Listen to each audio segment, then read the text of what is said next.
I think we can start now. Sure. I think Yeah. 7:30. Yeah. Good afternoon. Namaskar. Hello and minasan konnichiwa. It's my pleasure to welcome you all to our 7th lecture in the online event series of IJBC.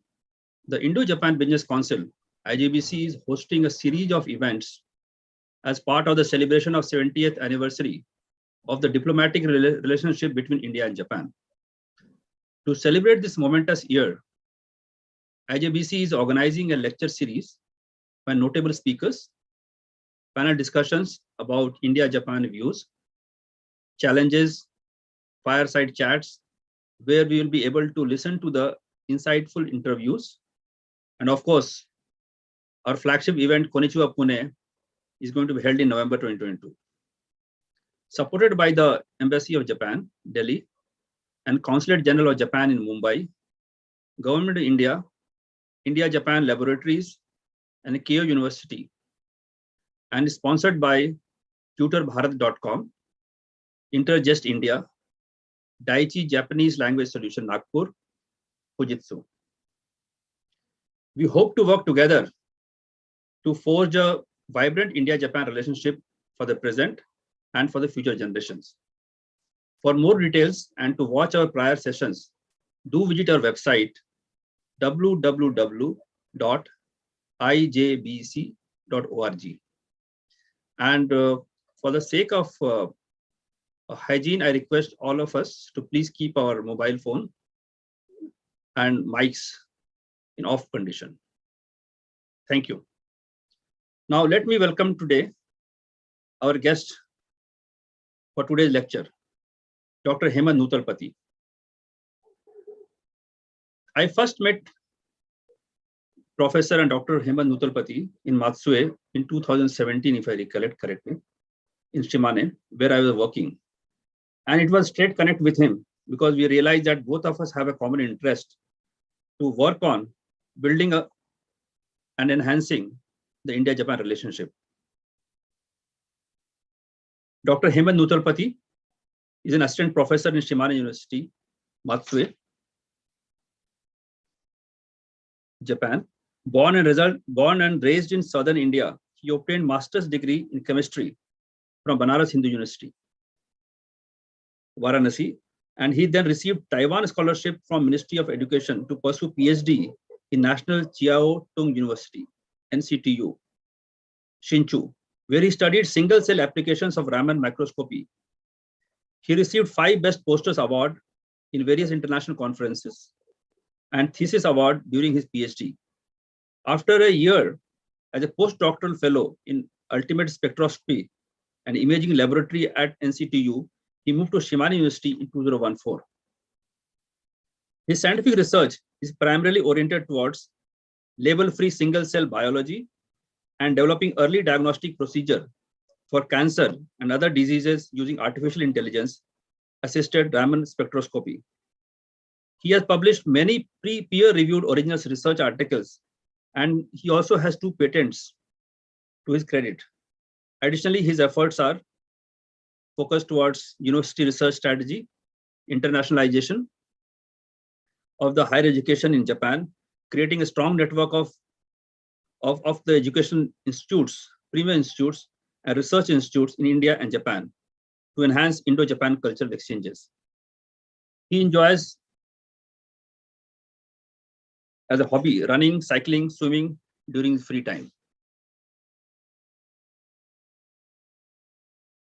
Apart from this, he takes keen interest in supporting embassy, consulate, the Indian government to expand academic and research activities with Japan.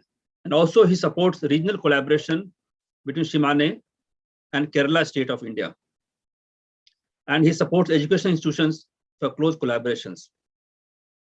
In fact, his own research is in oral cancer, which is one of the main problems among cancers of men in India. And he's actively collaborating with Tata Memorial Hospital, Mumbai. He's also a member of many committees. One, we are honored, and I'm taking pride in saying that he's member of Advisory Council of Indo-Japan Business Council, and he will be actively working some of the committees. He's also member of University Reform Committee Shimane University, and also he's member of Internationalization Strategy Shimane University.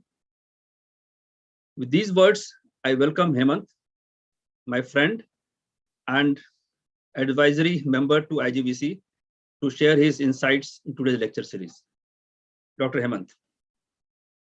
Thank you very much, Sudhirji, for this very wonderful introduction. In fact, I prepared one slide, and I think you already covered everything. So, anyways, I'm very, very honored and also thankful to IJBC, the whole team, Siddharthji and Sudhirji, Abhishekji, for giving me this opportunity to actually come onto this platform to discuss about the current situation of higher education in Japan and what are the opportunities that we have that can be explored, primarily between India and Japan in this sector. So what I will do is instead of let me just directly jump into my presentation, and let me share my screen. Do you all see my screen? Do you see my presentation? Yes, we can see. Yes, sir. Okay. So, okay. Well, as we already rightly introduced, we are going to discuss about higher education opportunities in Japan. I'm Hemanth Noothalapati. I'm an assistant professor in Life Sciences Department in Shimane University. And anybody who wants to contact me, please, anytime, I'll be very glad to discuss any of the matters that I'm going to show today by this email address, through this email address. So let me just very briefly, I think he already introduced me very well in detail, but the only thing I want to stress is that I am originally from, say, Chennai, very close to Chennai, and I did my schooling in Chennai and then moved to Hyderabad for my bachelor's. And then I moved to Varanasi for my master's, and eventually moved to Taiwan for my PhD. It was already kind of an unconventional destination to do PhD. That is the reason I wanted to introduce this point, because in India, mostly, I mean, back then and even now, the moment when you talk about higher education, we are always looking towards the West. But if you see my example, it's a very kind of different example, but I have always tried to move north or east rather. And then from Taiwan, I went to Japan to work, right? So I'm here now in Shimane University from 2014, working in various capacities. And I also had good opportunity to work as an administrator, as research administration in the management, working with the president and vice president, where I had an opportunity to really see what is the status of higher education institutions in Japan, and what are the opportunities that should be explored, and that should be really focused, especially given the geopolitical conditions right now. So my research interests are primarily on medical spectroscopy, primarily Raman microspectroscopy, where we are looking at molecular imaging and label-free biology. We primarily use the technique for diagnostics. The Raman here is basically the C.V. Raman, the Indian scientist who got Nobel Prize in 1930. And I also use a lot of machine learning and artificial intelligence for spectroscopic data in order to understand patterns, especially for diagnostic purposes. And one thing I also would like to proudly say is that in Shimane University, we have established a Raman Center. There is a Raman Center for Medical and Biological Applications, where we are working with many professors and postdocs and students to apply this technique for various problems. So anyways, the thing is, I just wanted to show that I moved east. So most of the people, including students who are watching today, will be very much curious as to learn or understand what are the opportunities in the East. So probably I can do some justice to that. So if you're talking, so I will make this presentation into two parts. The first part, I'm going to give you a very general introduction about the higher education, scenario around the world, and especially because this is targeted to students who are probably considering to go abroad for higher education. So irrespective of whether it is Japan or not, it doesn't matter. We better take a look at how many students or what is the actual mobility, international mobility, especially in higher education. So if you see that, in fact, among 7 billion people, we have, this is just a chart from 2011. Also, there's a caveat I should probably mention now. Most of the data that I'm showing today was surveyed and compiled by my wife and collaborator, Ms. Madhuri, but she couldn't be here. She's taking care of my children right now. So, but anyways, I hope I can do justice to her data. So, anyways, this is the trend of outbound internationally mobile tertiary students. That means students who go from one country, their own country, to another. It doesn't matter where, any country, to pursue in the pursuit of higher education. So if you look at, this is a little bit of kind of old statistics, but among 7-8 billion people, we have only about 0.5% of the people who are actively moving abroad. Even with, so this is the data that also includes students moving from one country to another country in Europe. So that means when you leave your own country, it comes to about 5-6 million people, students. So among them, where do they actually, come from? Where are these people coming from? And that would give us some idea of where or what are the, aspirations of these people. So I think the first two choices are very straightforward and already well known. So China is the major exporter of students to other countries. Long ago, about 5-6 years ago, already it was close to about 10 lakh, 8-9 lakh students. And India is, it's far second. We send students about 200 or 300,000 students, 3 lakh students to other countries every year. And you can see lots of other countries, especially Vietnam here and Korea, which I will discuss why later. So we see that the top 10 countries include China, India, Germany, and so on. And if you look at India, though we are the second most,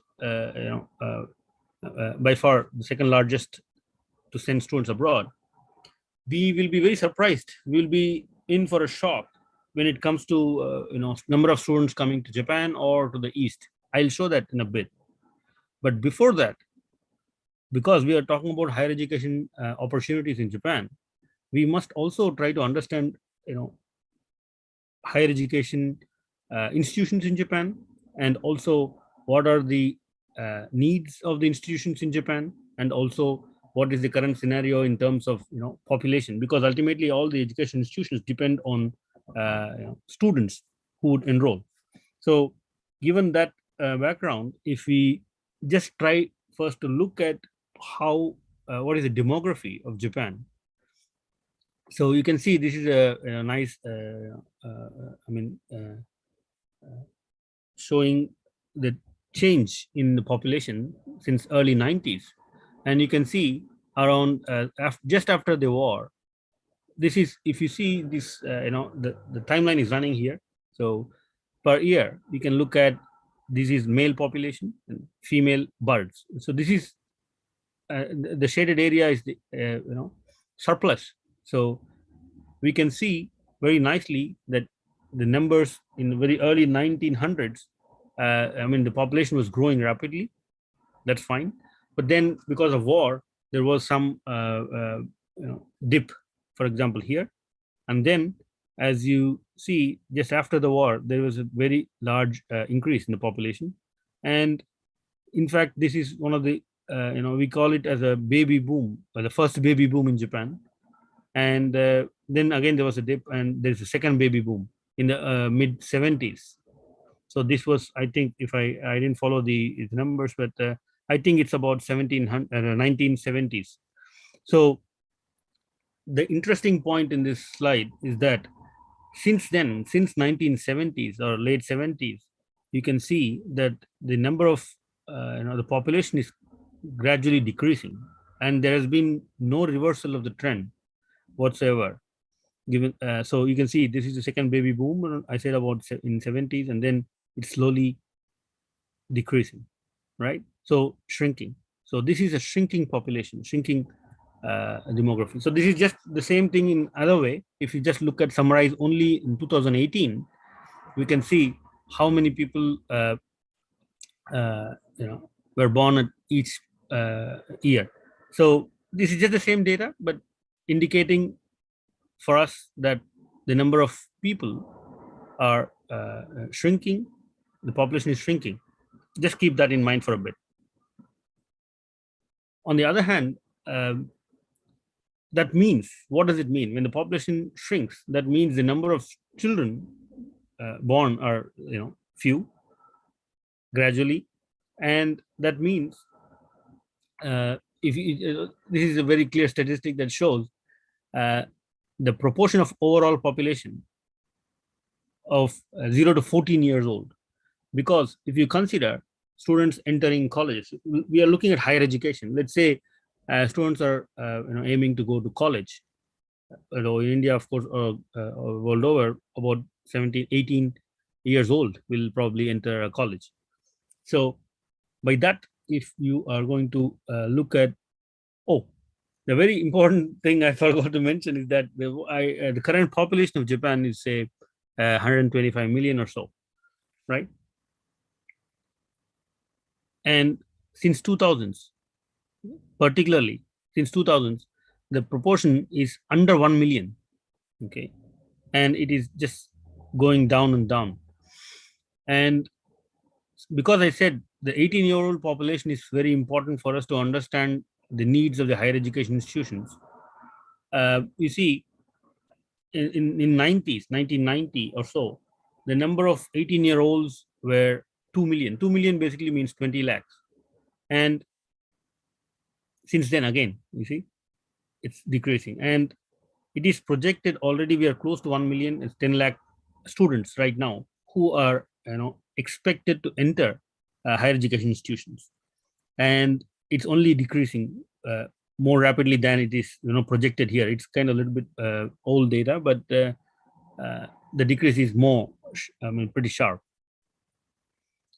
So now we understand the population in Japan and how the demographic changes with time.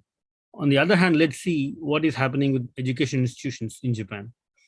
So because there was a boom, baby boom, for example, in the early 50s and 60s, people realized that there is a need for lots of education institutions, especially colleges and universities. And that's why you can see that there's a very rapid increase of education institutions. The purple here line indicates all education institutions, including, say, universities. The one in blue are universities. Junior colleges, this will be kind of equivalent to our ITIs and so on, or polytechnics, and also the College of Technology. These are kind of loosely equivalent to that. Probably colleges of technology in green here actually indicates polytechnics. So if you look at the total numbers, you can see that there is a rapid increase of total number of education institutions, especially in terms of universities. So in early 60s, 70s, there was a lot of need for technical education, and lots of ITIs and polytechnics were established. But then as the society grew and became more and more evolved, obviously there was a more not only a need for technical education, but also for other university level education. So that is why you can see that this around late 90s or mid 90s, you can see that number of education institutions were kind of converted to universities than simple colleges. That's why currently we have about, say, 800 universities. And we, as I said, the population is about, 125 million. That means, we have only 10 lakh students to enter about 800 universities. Just keep that in mind. And let's also study, what is the international student situation in Japan. So in Japan, generally speaking, this is not top 10 destinations. We'll come to that again later. But if you see the number of students since 2013, because that is one of the times when they have set some kind of targets to increase the incoming international students in Japan. So we can see that there's been a steady increase of that. And in fact, there was a target of, say, 300,000 students, and they actually achieved it before the actual set target of 2020. So in any case, the total number of international students, non-Japanese students studying in Japanese education institutions are close to about 350,000, or 3.5 lakh students. Assuming that in the last, the latest data perhaps may be very close to this number, because new students couldn't come in the last couple of years due to COVID, but we expect that the number hasn't changed significantly. Then what really, then where are these students coming from? So 3 lakh students is not actually a small number. It is a significant number. But where are these students coming from? If you look at it, of course, China has been the major contributor again to for foreign students to Japan, and they have about 1 lakh students roughly. But there are some very interesting trends that you would see here. If you look at Vietnam, so the second largest student population in Japan is from Vietnam, and especially in the last 10 years or so, there's been a drastic increase of number of students from coming from Vietnam. Similarly, it may look that the total number of students, say about 20,000 or so, from Nepal recently until, let's say, 2019. However, if you see the change, this is very interesting. So in this slide, we can observe that, of course, China, which we already understood that it is one of the major exporters of students, also contributes to Japan. That is, no wonder. However, Vietnam was in the 10th place to send students to elsewhere, and it's number 2 and number 2 in contributing to Japan. So a large chunk of Vietnamese students are coming to Japan, and so is the case from Nepal as well. And so you see lots of Asian countries, so lots of students from Asia are coming. In fact, all of them, all top 10 countries are in Asia. And also you can see that Southeast Asia is very active here. If you look at the change of percentage change of these countries, you can see that primarily Vietnam, Nepal, Myanmar, and Indonesia have been very strong, has shown very strong interest in sending their students to Japan. So you can probably also, not only for students, but for others, who are looking at this presentation, will also realize now why there has been also economically very strong, relationship with Southeast Asia and Japan than with India. In the recent times, like why Japan has been focusing a lot on these countries. Well, if that is all the case, anyways, in the top 10, we are not there, because we are the second most, largest country to send, number of students to other countries in general, but we don't even, come into the top 10 in Japan. However, if you actually look at the real numbers, it was meager, under 600 or so in 2013, and we have about 2,000 students perhaps now in Japan studying from India. So compared to the rest of the countries, it's not really significant, but again, the growing trend is definitely very promising, and so that leaves us with a lot of room for collaborations in higher education. So that is what I would like to throw light upon. So with this, I think I already convinced that the number of students coming to Japan from India is not significant at the moment, but there is a huge scope. And from this part, I would also like to give you a very practical example of how students. I have not been really looking at the time. Let me just, okay, we have time. So by taking an example of what are the things that students should look for when they apply or look for education opportunities in Japan in universities. Let me take, because I am working in a certain university, so I know the in and outs of it, so that I can at least give you an example of my own university. And probably it's exactly the same when you consider for any other university in Japan, because the admission process and scholarships and so on are more or less similar.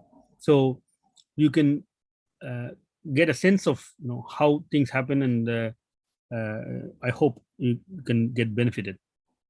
So let me introduce Shimane University.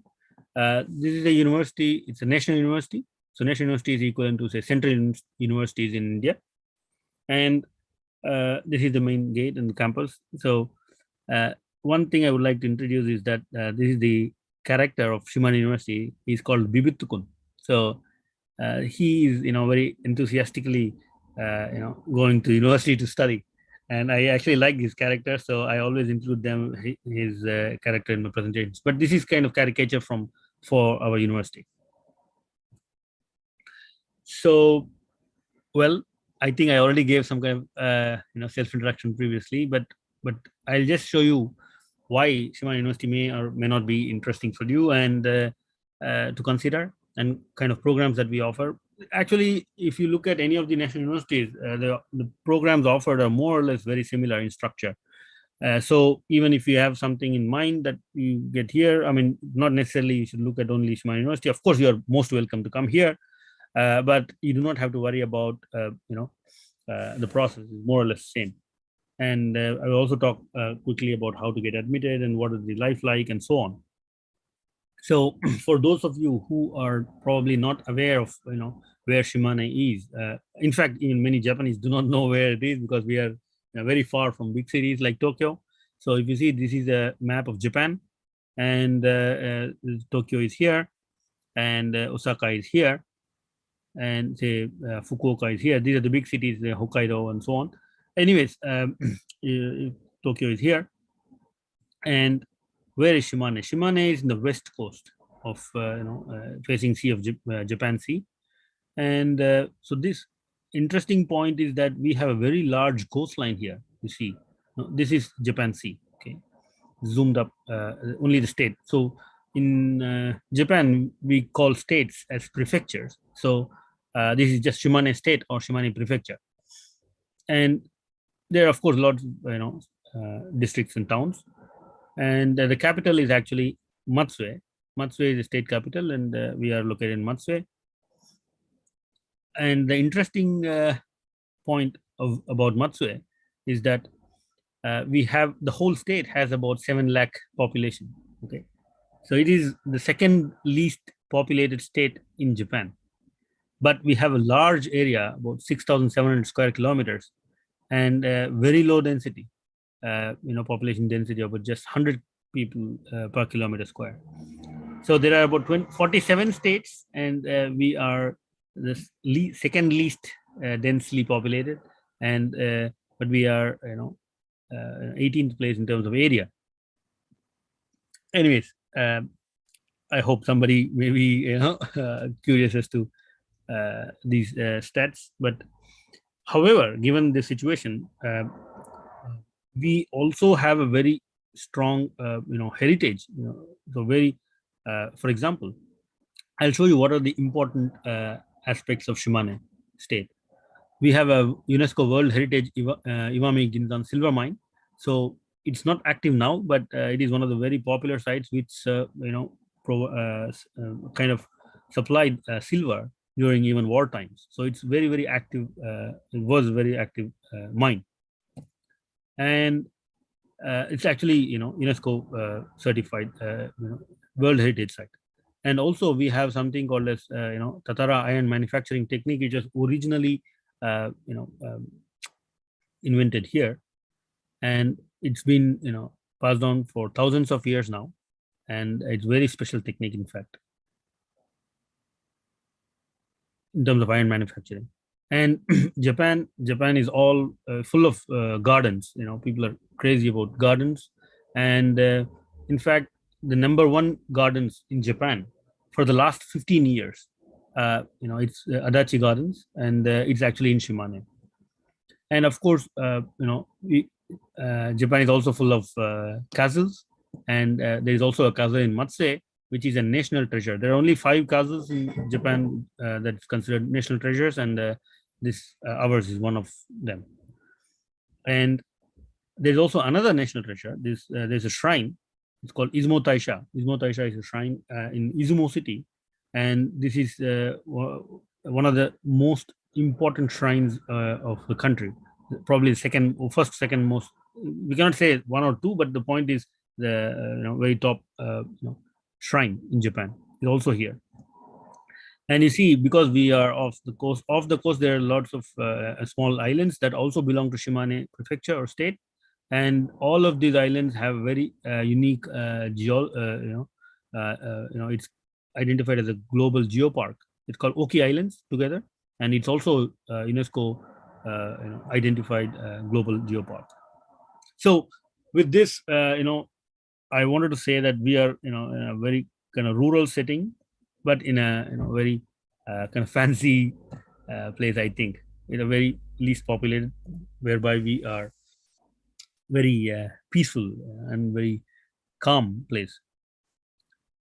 So Shimane University has 2 campuses. One is in Matsue, the main campus. I will not say the main, but the main, all the faculties except medicine is located here. And we have Izumo campus. Izumo campus is Faculty of Medicine. The medical school and the hospital is in Izumo. So I hope that it's a very good environment for education and research. That's my personal opinion.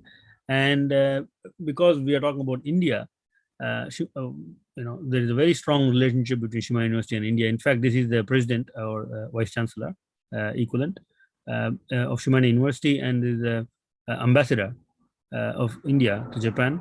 So he visited us, and in fact, I was mentioning about the establishment of Raman Center. So there is a Raman Center for Medical and Biological Applications, and the head of the center is actually Professor Yamamoto. He started that center, and so this is a laboratory built. I built this machine myself. So this is a Raman microscope where we can do molecular imaging, and these are my students, interacting with the ambassador. Anyways, at least by the virtue of me being here already, it is definitely a strong contributor to relationship with India. But apart from that, so there is also a very strong relationship. For example, we have established a language center in Cochin University. So Shimane University joint language center in Cochin University. And anything India, for example, we also host traditional and cultural events from India. And in fact, this is just one example of Kalaripayattu. That's actually also from Kerala, because there's a very strong connection between this region and Kerala. And we also introduced cricket, we also introduced Bharatanatyam and so on. So anyways, this is just to give you a heads up, saying that we are warm towards the Indian students, and we have a lot of good relations. And for example, not only India, of course, we also have very strong relationship with South Asia, and especially Sri Lanka, Bangladesh, and Nepal. And we also work at the community level, trying to introduce, say, for example, cricket to students, because Japanese do not know much about cricket. They are into baseball. But anyways, we also try to introduce these kind of activities.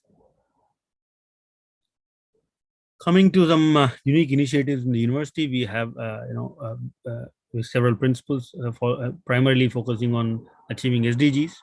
And we have, say, next generation Tatara co-creation center, where we are taking our special technique of tatara manufacturing, iron manufacturing, and using it for advanced applications, including aviation parts and so on.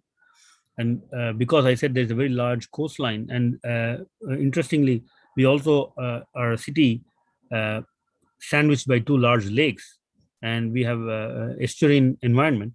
So in fact, this is the largest estuary research center in Shimane University.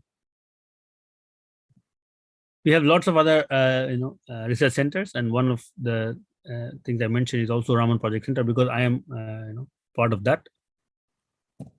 And what kind of programs do usually we offer, or most of the universities in Japan offer? They of course undergraduate and graduate school. Why I'm talking about this is because especially when we are looking at potential Indian students who want to study in Japan, obviously there's a big barrier of language that probably we can discuss later in the discussion. But there are some programs, including our university, where we have some kind of bilingual programs for undergrads. So for undergrads, it's still not very straightforward. It's there is fewer opportunities compared to grad school. But if you are considering for masters or PhD, I think all English programs are available almost in all universities, including ours. And we have all sorts of departments: law, education, literature, human sciences, and so on. I belong to life and environmental sciences, and including medicine. There are some students who are actually doing PhD in medicine. So doing PhD program is completely possible in all English environment. So if you're really considering about going to Japan for undergrad, so I would recommend if you have had some kind of educational experience, Japanese language experience learning, so you can think of some kind of bilingual courses, because it's almost impossible to enter all Japanese courses for undergrads. So we also offer a simple course which is bilingual. And all sorts of these things probably you can just check back or contact university. I'll give you all the details later. If one of you are interested, you can always contact us. But more than as a PR to my university, I wanted to use this example to also explain what are the things that you must look at. So these are all mostly about the program itself, just to show that we have all sorts of programs where if you're in science and engineering or environmental systems, life sciences, biology, medicine, and so on. So we have all these courses. But how do we get admitted? See, that is a big question for most of the students. It's straightforward. If you're looking at the undergrad programs, what you need to do is to actually pass some examination, entrance examination. It's called EJU, and usually it's held in June and November, and based on the scores you can apply. So this is the schedule, so please look at it again. And for masters and PhDs, usually there are two recruitments in Japan. The academic year in Japan is from April to March. So unlike in India, where we start in June to say April, end of April or May, end of April. So the first semester, the main semester, actually starts in April. It's called spring semester, and the fall semester is in October. And you can either target for April entry or October entry in all universities, in fact. And they may have a little bit of different deadlines and so on, but this is just an example for our own. Sorry, it should be 2023. I made a mistake here. Anyways. Around, if you're looking at April enrollment, around November, you should be able to hand in your submit your applications and so on, and hopefully by January you'll have early January you'll have results, and then you can prepare for coming to Japan in March. And if it is October enrollment that you're aiming for, usually if you're around June you submit your applications, and then the examinations and so on will happen. And one thing I would like to be very clear about masters and PhD programs is that there is, at least in my university right now, there is no written examination. However, there is a document screening and interview. that will be held. If you are not living in Japan, that will be held online. So there is nothing to worry. And as long as you do well I think it should not be a big problem to clear one of these entrance examinations, at least one of the universities in Japan. So if you consider this kind of time line, you may probably be able to target, prepare well. And well, now you understand this. What do you have to really do? All you need to do, if you are looking at master's or PhD programs, is that you have to contact a potential supervisor or a professor who is going to actually supervise you, because these both these programs mostly are research based, not only credit based. That means, of course, you have to have some. You have to take some courses. Coursework should be done, and a certain number of credits must be earned. But you must do research and submit a thesis. So that will be a major part of your graduate program. So that is one of the reasons why you must first contact a professor who a potential supervisor. And then when you really contact based on your research interest, you must also have some kind of an idea of what you really want to do. It may or may not work, that is fine. But at least as a tip, what I can tell you is that as a professor, when I receive any email from potential students saying that I like to do this kind of research, and because you are doing this kind of research, I think it would be a good fit for me to work in your laboratory. That kind of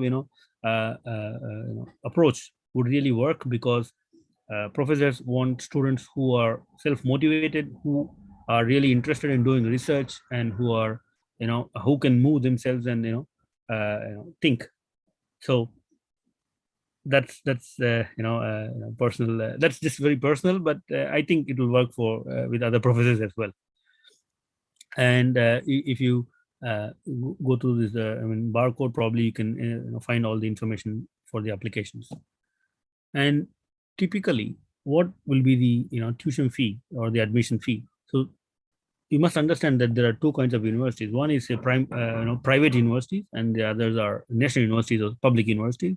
So we are a national university. So in national universities, the tuition fee is around this range. So it will not be drastically different. However, for private universities, it will be very different. So I cannot comment on the fee structure for private universities, but at least for a national university or my university, if you consider a one-time admission fee of 282,000, that means 2.8 lakh yen, and 5.3 lakhs yen per year. So if you to pay in per semester, it will be half of that. So that's the cost, the education cost. In fact, this is one of the least, one of the cheapest available among developed countries. In fact, Japan is the biggest advantage, I should say, or I'm also very happy about, is that there is no discrimination for Japanese students or international students. All of them pay the same tuition fee. So just by being an international student, you do not have to actually pay even 1 rupee extra. And this is one of the, I think, really affordable cost to study in a highly developed environment. And on top of it, okay, that is already cheap, but anyways, there are lots of scholarships that are also available for students, considering depending on their background and so on. This is just a table I just put here. Some potential scholarships, the major ones are already included here. So you can go through this and just see whether you are eligible. I am not the right person to look at the eligibility criteria and so on. I'm not sure, but please go through. This is just a simple compilation of some possible available scholarships. So if you are interested, please go through this and identify what are the scholarships that you are eligible for. And then I really encourage everybody to apply for scholarships. And how is student life and what support do we offer? So I can probably, this is very specific to Shimane University, because the environment is different, the facilities are different and so on. So this, even though we do all these things, I'm not sure whether everybody or every university does this, but this is more or less, the same, I think. So we do support for job hunting. So there are some scholarships, especially again, it all depends on your Japanese language ability. If you really want to have good job, then good Japanese language ability will definitely push your chances to have a good job. But then that is, if you are into technical work, that's a different matter. So anyways, we do general support for students, all sorts of general support, life support. As soon as you come in, it's not very easy. There'll be probably culture shock, food problems, and so on. Anyways, we have support system to take care of that. And we also have free Japanese language courses for students at all levels. And we also have some kind of tutor or buddy system where you'll be particularly attached to some Japanese student, wherein you can really learn to live here and take full advantage of all the existing facilities and so on. And just because language, it should not be a barrier for you to enjoy life in Japan. So that is the main reason we do this kind of tutor or buddy system. And there are dormitories. I think every university has dormitories, and but again, in big universities, it may not be very easy to big cities. I mean, sorry, to find rooms. But anyways, the point is we have this kind of dormitories for international students with and without kitchen and so on. So all sort of possible combinations are available. Only thing is if it's really available, you'll get it, and it is pretty very cheap compared to what you can get outside university. And of course, there are lots of other options. You can also, because see, when a student comes or aims to go to another country to study, these are the main things that we look for. We look for, what is the cost, whether I can survive there, whether I can, really learn, whether I can eventually, find a job and so on. So I think the financial aspect would be very the primary and a major force that can make or break the decision to come to Japan. So that's why I'm being very specific with the numbers so that you can actually think of the possibilities. So usually if the dormitories are full, not only in my university, anywhere, of course you'll be kind of forced to find apartments outside. There are lots of options. That's I think you should not be worried at all, and all sorts of ranges are available, so that should be fine. And wherever you are and whichever university you are looking at, these are the things you must look for. And on top of it, whether you can find some part-time jobs, because you are actually eligible to do certain hours of part-time job in order to support. This is very common among Japanese students, so you do not have to think that only international students. No, everybody who needs who wants they do part-time jobs, and that is very common. And we also have support system to actually go and register to the labor office and so on. And another very important thing that you should be very much aware of is the medical insurance. So of course, international students automatically have to enroll in a medical national health insurance policy scheme, and only 30% of all the medical costs will be charged to you, and the rest will be taken care by the system. So this is the same wherever you go. And there will be lots of student trips and so on, some activities, so that you can bond with other students, both Japanese and international students. And I think that'll be also done by all the universities, but we definitely do that. We take it seriously and do conduct such field trips on a regular basis. So I mean, this is a key takeaway for my university. Probably if you're considering other universities, I think this checklist will also help to for you to make a decision. We must, as a student, whether it is student friendly or not, is one of the things that we must really look at. Whether the environment is suitable to study or to do research. And because you may think that, oh, I'm going to the university, I'm going to definitely do this, but actually the environment has a huge effect on your psyche to become a successful researcher. I think that's just my personal opinion, but well, yeah. And we have very strong comprehensive support system for international students, and English Japanese language courses and so on. I think these are the key takeaways. And please, if as long as these check boxes tick for you, you can go ahead and apply for any of the university. that you are interested in. And if you are very much interested in contacting our university, you can always contact, look at the application brochures and so on, or you can write to the office or to me. And yes, that's for today. And let me just yeah, that's it. Thank you so much for listening to me, and I'll like to stop sharing my screen now, and I'll be open for questions. Thank you, Dr. Hemanth. Any question from audience? Or you can put in the chat as well.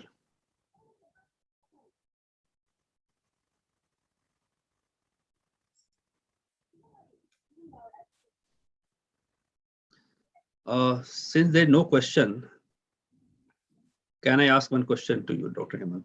Yes, please. Yeah, any question is welcome. Yes. Of course, the way you explained the demographic shift in Japan and the opportunity which is there in Japan for higher education. Of course, India is not in top 10, but of course, that is an opportunity for Indian students.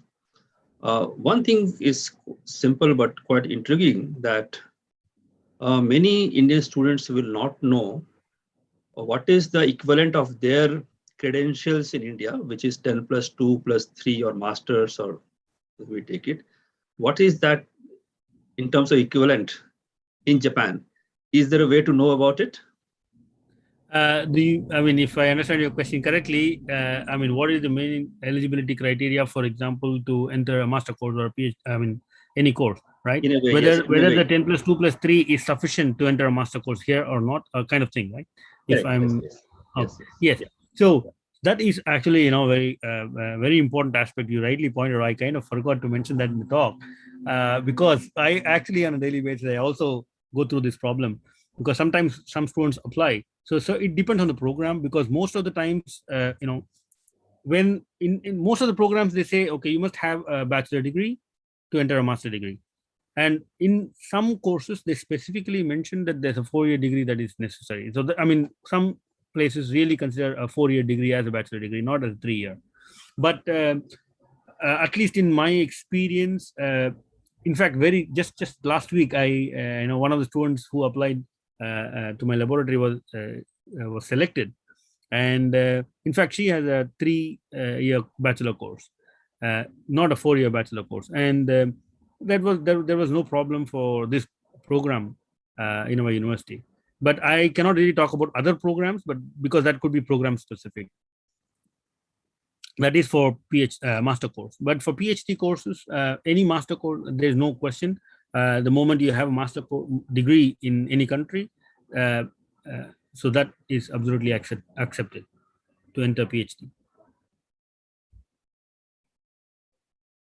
Thank you, Dr. Hemanth. Any other question from audience? Oh, there's Dr. Anil. He's raised his hand, I think. Yeah. So very nice presentation, Dr. Hemanth. I'm so happy to learn about the education system there. My purpose of attending this today's workshop was, 2 reasons. One is that my son is selected for one of the master program in Scuba University for sports management. So he'll be joining from October. So I wanted to learn. Congratulations to him. Thank you. So he's getting ready for that. And and second is, that since we are also working on some international and, the global program, how is the scope of student as well as a student exchange program and the teacher exchange program for the even school level, higher education level, some joint project, because that India and Japan these days are talking about the quad and a lot of investments coming from Japan and the startup culture and different program. So I can see that that there is a jump in the investment coming from Japan, especially in the private sector in India.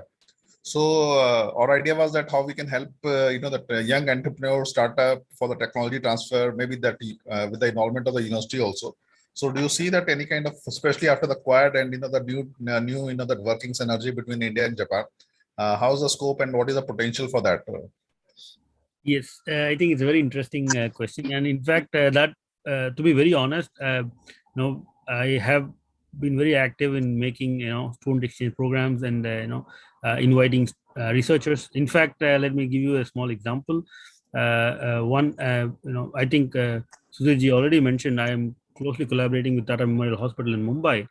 And in fact, one of the professors, researchers there, just visited me, stayed here for a month to do collaborative research through scholarships, through fellowships from Japanese Science Foundation. So, I mean, there is a very, very large scope. So already there are existing mechanisms through which there is, student exchange that's already happening, primarily sponsored by Japanese government. So if there is, because when the government is involved, there is some kind of a, cap for, especially the financial considerations are the primary, limitations. So I think Japanese government is already sponsoring a lot, and there are also some new programs that are trying to attract students, not only students, and also teachers and researchers to exchange. These are for short exchange programs. And in terms of, if you look at it from the university's perspective, universities right now are kind of gung-ho about making industry academia collaborations. And, now, honestly, right now in Japan, the mood among educational institutions is kind of, let's go borderless in terms of any relationship, in terms of whether it's education or research. We have to go borderless. We have to become borderless. Otherwise, it's, the sustainability itself is in question. So if that is the mood, then why is it probably not really happening much on the ground? That again, is primarily because of lack of exposure, lack of, channels, lack of platforms in order for them to connect to each other. And, also there's a large cultural difference that, what you say and what you mean is very different from what a Japanese person would say and mean. And so that probably we should not take it lightly.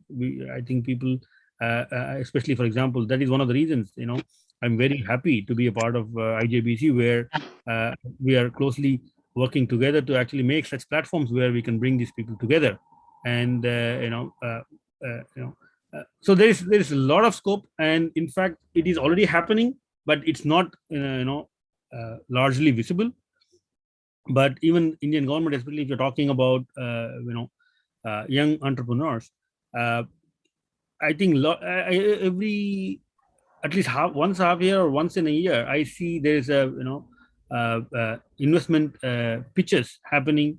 So I have seen lots of young Indian companies coming to Tokyo, primarily through support from Indian government, because I have personally attended a couple of them in the embassy.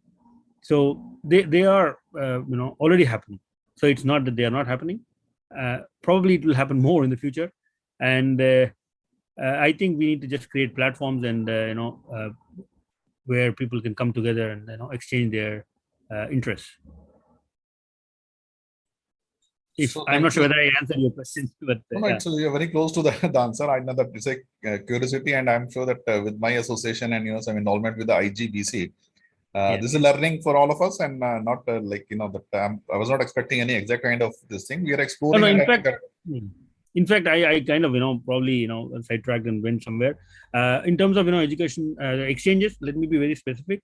I personally have invited students from India, from Varanasi, from IIT, and so on, and we have established MOUs, a large number of MOUs, because I was part of my alma mater was BHU, so we started there. We have close collaboration with IISc, Indian Institute of Science, Bangalore, in fact, and we have Cochin University, very close partner, where we are even making joint programs. So it's not only about exchanges, we are also targeting joint programs where a student who enrolls in that program can probably stay, some part of their course in Japan and some part to be in India, where they'll get degrees from both the countries. So those kind of programs are also, coming up.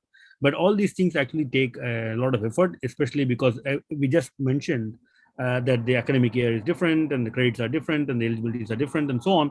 There's a lot of work that should be done, but I think we are trying one step at a time.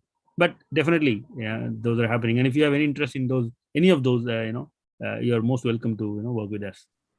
Yeah, definitely, I'll get back to you on that. So thank you very much. Thank you very much. Thank you, Hemanth. Thank you, Dr. Anil. In the interest of time, we may not able to take any more question. And Dr. Hemanth already shared his email ID. You can write in the chat box as well, so that if somebody has a query, she or he will get in touch with you. Yeah, I'm typing right away as you say. That'd be great. Yeah, but thank you so much for giving me this wonderful opportunity to be here, and also to be a part of Advisory Council IJBC for the whole team. I mean, it's hats off to you for this wonderful work. Thank you so much. Thank you, Dr. Hemanth. And it is said that investment in knowledge pays the best interest. And on behalf of the IJBC and from the audience, thank you, Dr. Hemanth, for giving a very impactful snapshot of higher education system in Japan. And going forward, I'm sure you are going to receive many emails from prospective students and researchers from India. I'll be very You're glad. also a brand ambassador of Shimane and Shimane University. I must share with you. And your passion to promote higher education in Indian students will inspire many. And I must share with the audience here that IJBC is actively working on how to contribute towards higher education space in India and in Japan. And we'll share with you the developments as it evolves. Thank you to the whole IJBC team for organizing this lecture. Thanks to our sponsor, Fujitsu Limited, tutorbharat.com, Interjust India, Daiichi Japanese Language Solution, Fox Mandal, and J6. Thanks to our event partners, Shimbi Lab, NanoBiz, Rao and Enmar, WAB and Company, Ichiban Enterprises, Asian Community News, The Lingo, and Kyoto University. These events can happen all because of you. Once again, I thank you everyone directly who are involved in this program directly or indirectly and taking out time to be with us today and get a sense of what is happening in India-Japan education space. Thank you very much for today's event. Thanks a lot. Thank you very much. Thank you.